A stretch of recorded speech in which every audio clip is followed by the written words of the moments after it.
After I bought a lottery ticket and won $68 million, my girlfriend said, "Listen, you're at work. I'm at home. Let me hold it so nothing happens." And I gave it to her. But the next morning I woke up and realized that neither she nor the ticket were there. Now, after what I did, she rushed me in tears. "I made a mistake. Forgive me. We could fix everything. I love you. My name's Jake, and I guess I should start by telling you who I am before I dive into this crazy story that completely turned my life upside down. I'm just your average 32-year-old guy from Phoenix, Arizona, working at a warehouse moving boxes around for 40 hours a week. Nothing glamorous, but it pays the bills. Well, most of them anyway. At the time this all went down, I'd been dating Mary for about 3 years. She was this bubbly blonde who worked at a hair salon downtown and had this infectious laugh that could brighten up even my worst days. We met at a sports bar during a Cardinals game. She was rooting for the other team just to mess with everyone, and I thought that was the funniest thing ever. Mary had this way of making ordinary moments feel special, you know? Like when she'd surprise me with my favorite coffee in the morning or leave little notes in my lunchbox. We were living together in this shoebox apartment on the west side of town, splitting everything down the middle, because that's what couples do, right? Our biggest luxury was probably our Netflix subscription and maybe ordering pizza on Fridays, when we both got paid. We talk about getting married someday, maybe buying a house with an actual yard instead of concrete patio, but on our combined income, that felt like a pipe dream. So anyway, there I was on this particular Tuesday evening, standing in this cramped 7-Eleven in downtown Phoenix, staring at that lottery machine like it held the secrets of the universe. You know how it is, another long day at the warehouse, and I'm grabbing my usual Red Bull and bag of Cheetos for dinner, because we were too tired to cook, when Mary nudges me toward those colorful Powerball tickets hanging behind the counter. She had this mischievous grin plastered across her face, the same one she flashed whenever she convinced me to skip work for a spontaneous road trip or order way too much Chinese takeout. Mary always had this way of making the most ridiculous ideas seem perfectly reasonable. The cashier, some college kid with more piercings than a pincushion, barely looked up from his phone as he asked what numbers I wanted. I went with a quick pick. Figured the machine knew better than my sleep-deprived brain after pulling a double shift at the warehouse. That little slip of paper cost me $5. Money I probably should have saved for groceries. But Mary was already bouncing on her toes with excitement. Walking back to our beat-up Honda Civic, she kept teasing me about what we'd do with all our imaginary millions. New house in Scottsdale, maybe a boat on Lake Pleasant. Definitely a vacation somewhere that didn't involve sweating through our clothes by 10 in the morning.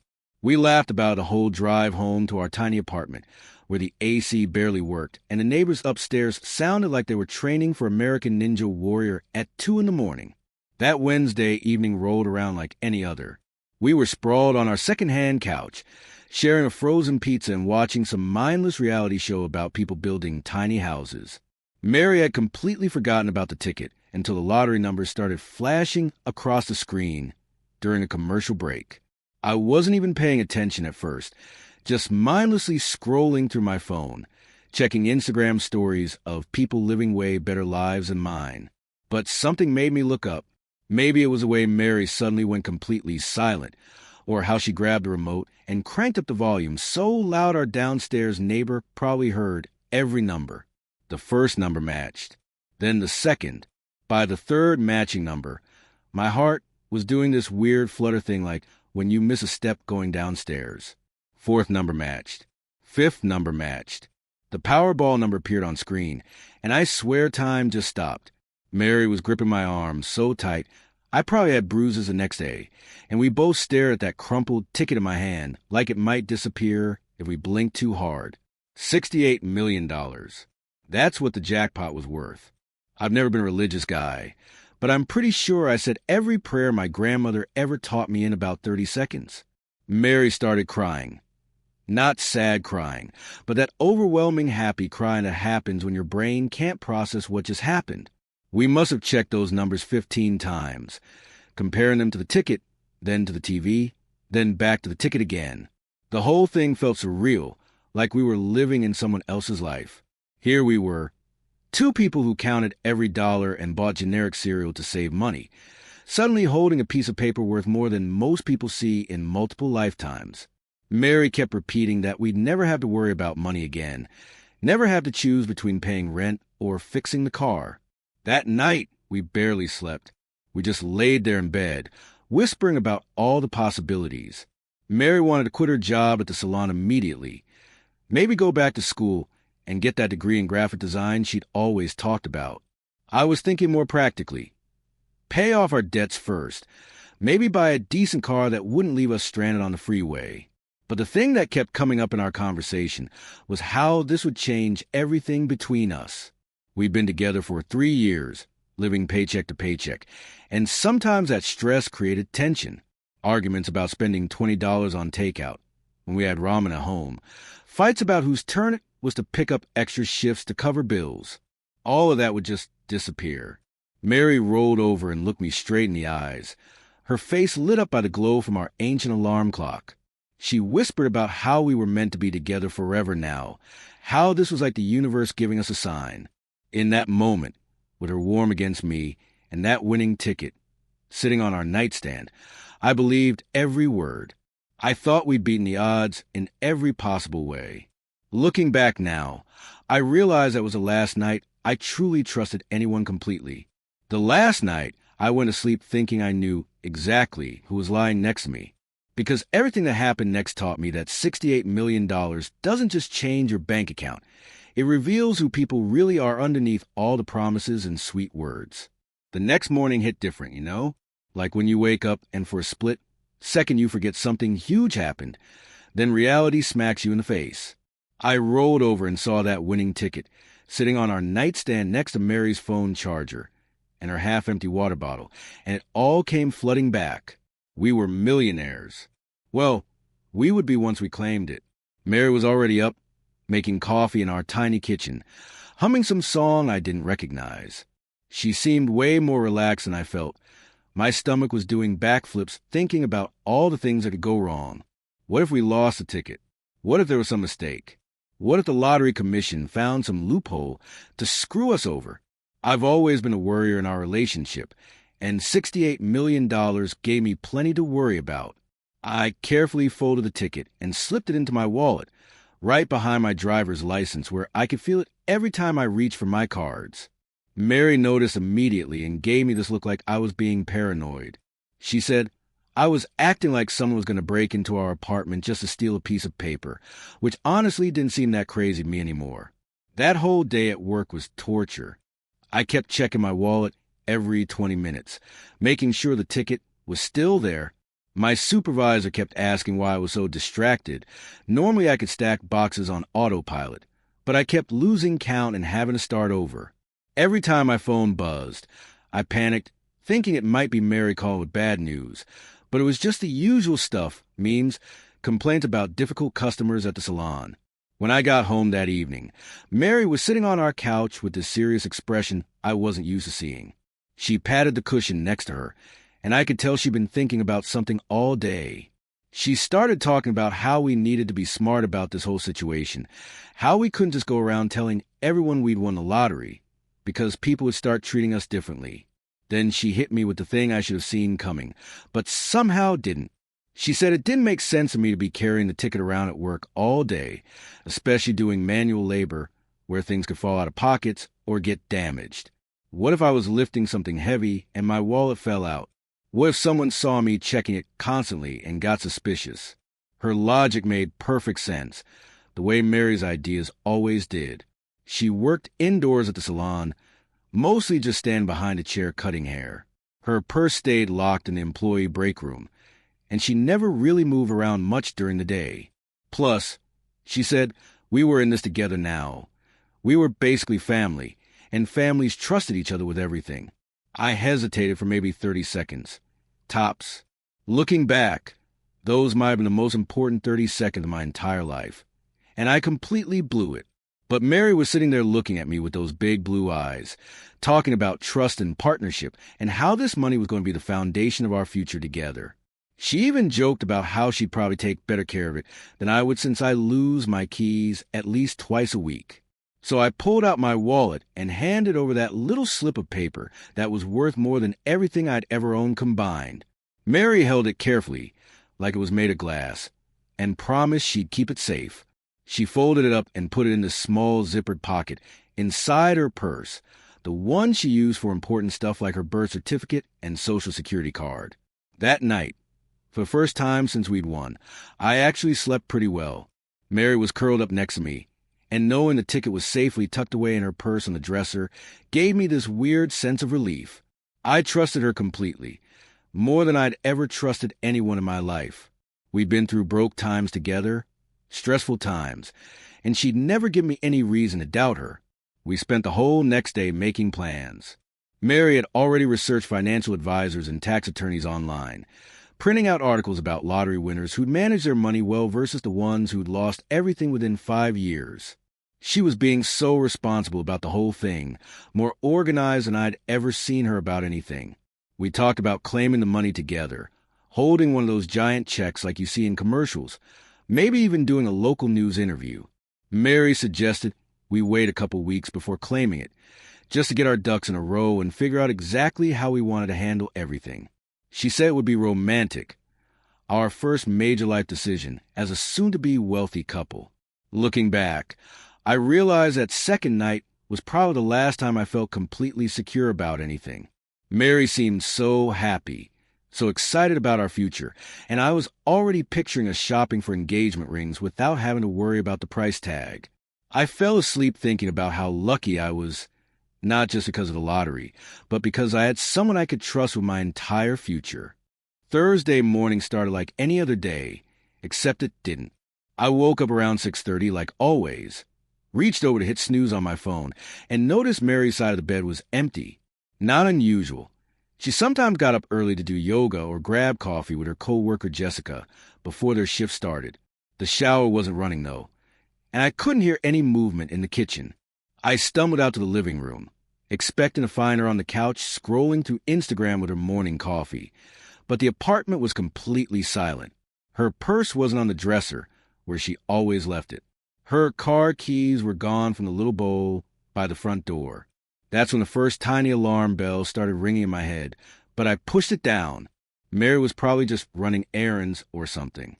I shot her a quick text asking where she was, then got ready for work like normal.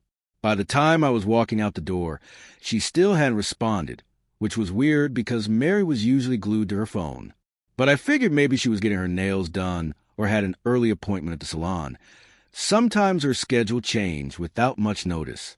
The whole morning at work, I kept checking my phone between pallet loads. Nothing. Radio silence. Around lunchtime, I started getting that sick feeling in your stomach when you know something's wrong, but you're trying to convince yourself it's not. I called the salon during my break, and Jessica answered. She said Mary had called in sick and wouldn't be working that day. Now I was officially worried. Mary never called in sick unless she was practically dying, and she definitely would have told me if she wasn't feeling well. I tried calling her cell phone, but it went straight to voicemail. That generic robot voice felt like a punch to the gut. Mary always answered when I called, even if it was just to tell me she'd call me back later. I left work early, telling my supervisor I had a family emergency. The drive home felt like it took forever, and I kept imagining all sorts of scenarios. Maybe she'd been in an accident. Maybe her phone died. Maybe she was at the hospital visiting a sick relative. Anything except what was actually happening, because my brain couldn't even process that possibility yet. Walking into our apartment, I knew immediately that something was seriously wrong. It was too quiet, too empty. Mary's favorite coffee mug wasn't in the sink. Her toiletries were gone from the bathroom. Half the closet was empty, not everything, but enough clothes missing that it was obviously intentional. This wasn't a quick errand or an emergency trip somewhere. I tore through the entire apartment looking for some kind of note, some explanation, anything that would make sense of what was happening. That's when I noticed her purse wasn't just missing. It was gone, along with that little zippered pocket where she'd promised to keep our winning lottery ticket safe. The dresser drawer where she kept important documents was cleaned out. Even her birth certificate was gone. The reality hit me like a freight train. Mary hadn't just left for the day. She'd packed up her life and disappeared, and she'd taken our $68 million ticket with her. I literally felt dizzy, had to sit down on our couch and put my head between my knees like they teach you in health class when someone's about to pass out. I started calling everyone I could think of. Her mom, her sister in California, Jessica from work, even her ex-roommate from before we moved in together. Nobody had heard from her. Nobody knew where she was. Her mother actually sounded worried too, which made everything feel even more surreal, like Mary had just vanished into thin air.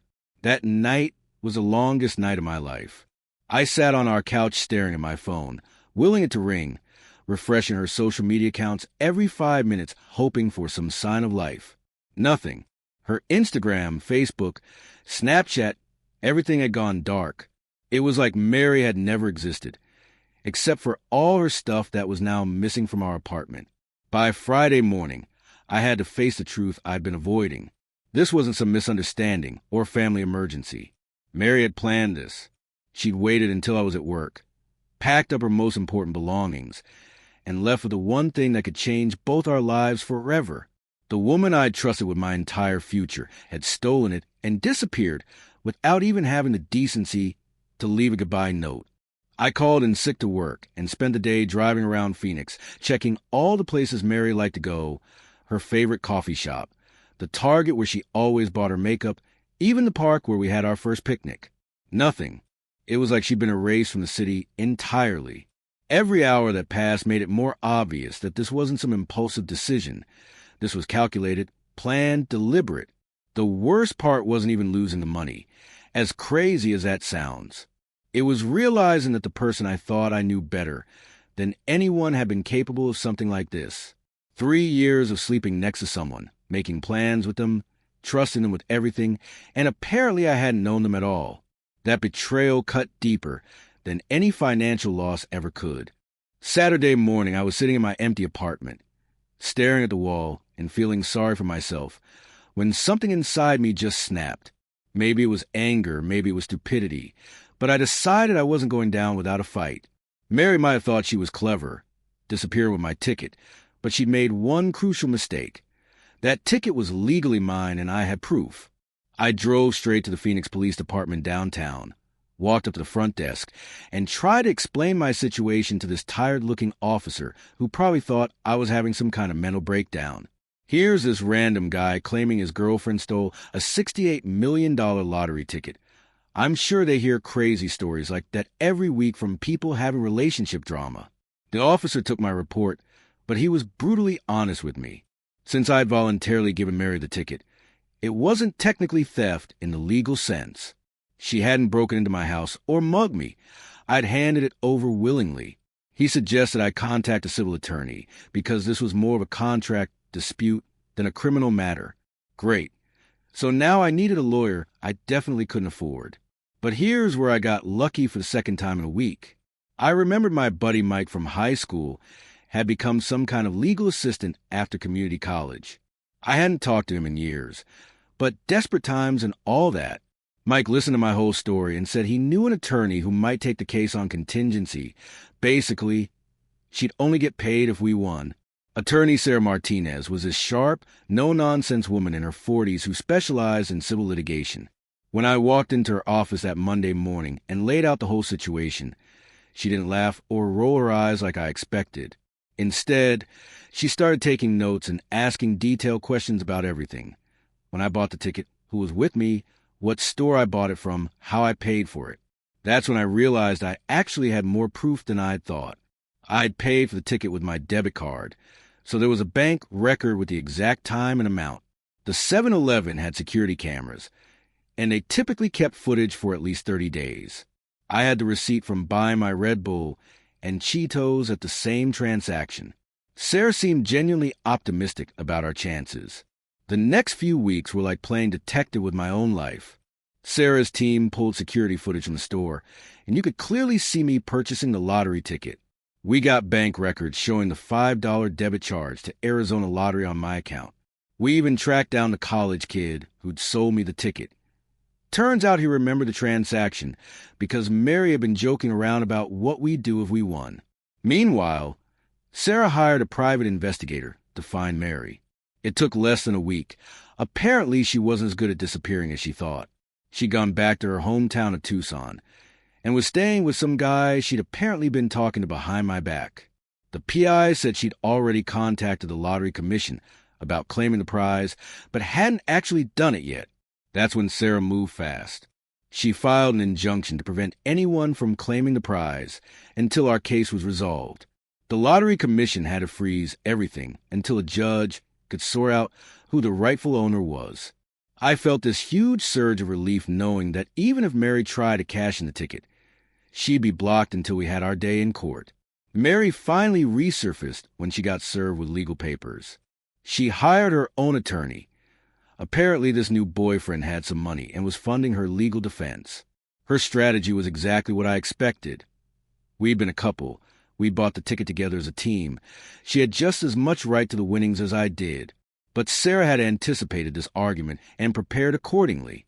We had witnesses, video evidence, financial records, everything proving that I alone had purchased that ticket with my own money from my own account. Mary's attorney tried arguing that couples share assets, but we weren't married, didn't have joint accounts, and had never made any agreement about sharing lottery winnings. The court process took about 4 months total, which felt like 4 years. Every day, I woke up wondering if this would be the day we'd finally get resolution, or if some legal technicality would screw me over. Mary's team tried everything, claiming we had an oral agreement about sharing winnings, arguing that she contributed to the household expenses that allowed me to buy the ticket, even suggesting that her suggestion to buy a ticket made her a partner in the purchase. During depositions, I had to sit across from Mary in a conference room and answer questions about our relationship, our finances, our plans for the future.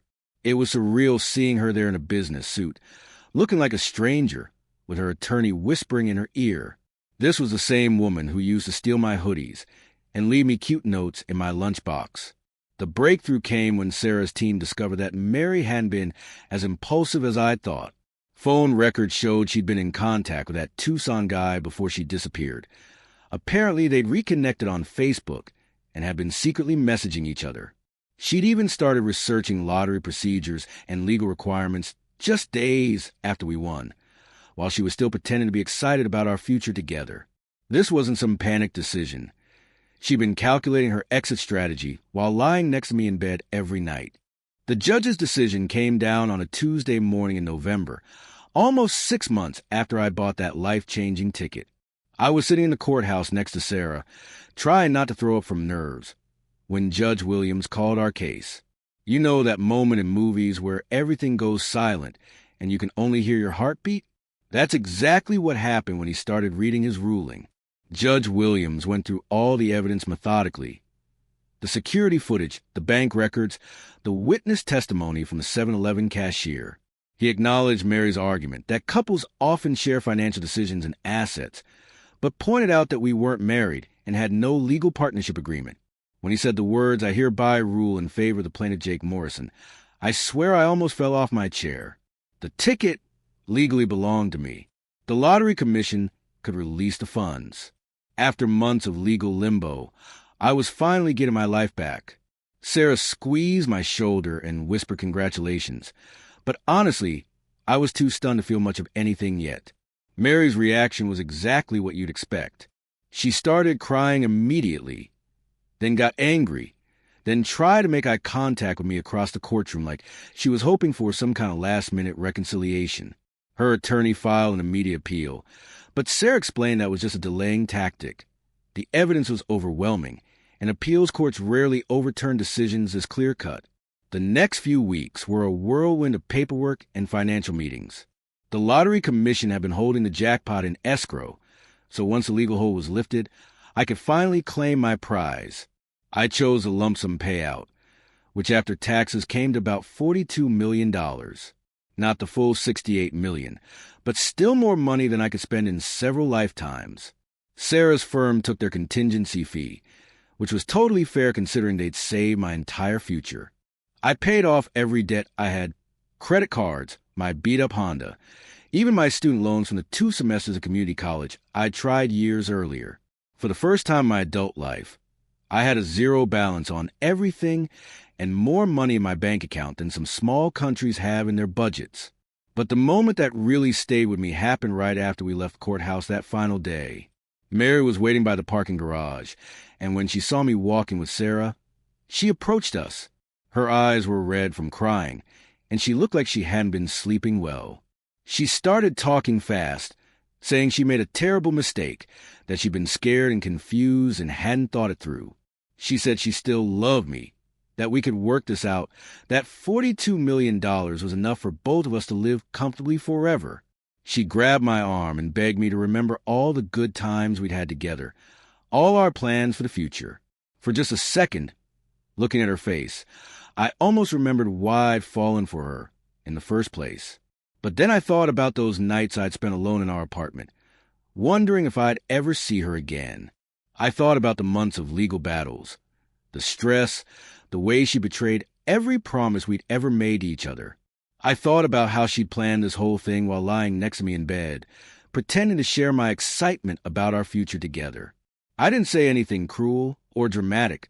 I just told her I hoped she'd be happy with her new boyfriend in Tucson, and that I hoped she'd learn something from all this. Then I walked away and got in my car. Not the beat-up Honda anymore, but a brand new truck I bought with cash the week before. The weird thing about winning the lottery is that it doesn't actually solve all your problems. It just gives you different ones.